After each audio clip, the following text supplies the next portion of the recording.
ನಮಸ್ತೆ ಟಿವಿ20 ಕನ್ನಡ ವಾಹಿನಿಗೆ ಸ್ವಾಗತ. ವಿಧಾನಸೌಧದ ಸಮ್ಮೇಳನ ಸಭಾಂಗಣದಲ್ಲಿ ಸದ್ಭಾವನಾ ದಿನದ ಅಂಗವಾಗಿ ಸಿಎಂ ಸಿದ್ದರಾಮಯ್ಯ ಇಂದು ಪ್ರತಿಜ್ಞಾ ವಿಧಿ ಬೋಧಿಸಿದರು.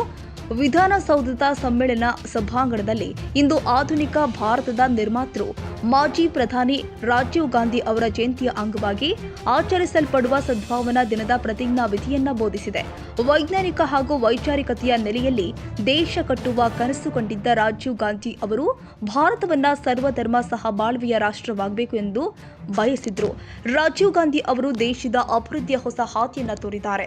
ಇಂದು ನಾವೆಲ್ಲರೂ ಆ ಹಾದಿಯನ್ನ ಮುನ್ನಡೆಯುವ ಸಂಕಲ್ಪಗೈದು ಮಹಾನ್ ಚೇತನದ ಜಯಂತಿಯನ್ನ ಅರ್ಥಪೂರ್ಣವಾಗಿಸೋಣ ಅಂತ ಸಿಎಂ ಸಿದ್ದರಾಮಯ್ಯ ಮಾಡಿದ್ದಾರೆ.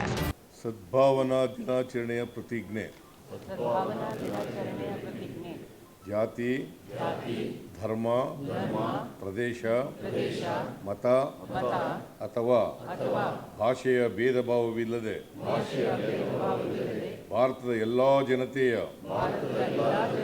ಭಾವೈಕ್ಯ ಮತ್ತು ಸೌಹಾರ್ದಕ್ಕಾಗಿ ಕಾರ್ಯನಿರ್ವಹಿಸುತ್ತೇನೆಂದು ನಾನು ಪ್ರತಿಜ್ಞೆ ಮಾಡುತ್ತೇನೆ.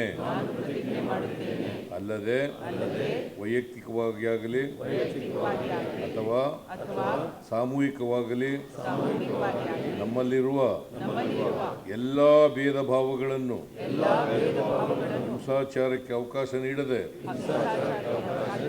ಸಮಾಲೋಚನೆ ಹಾಗೂ ಸಂವಿಧಾನಾತ್ಮಕ ಕ್ರಮಗಳ ಮೂಲಕ ಪರಿಹರಿಸುತ್ತೇನೆಂದು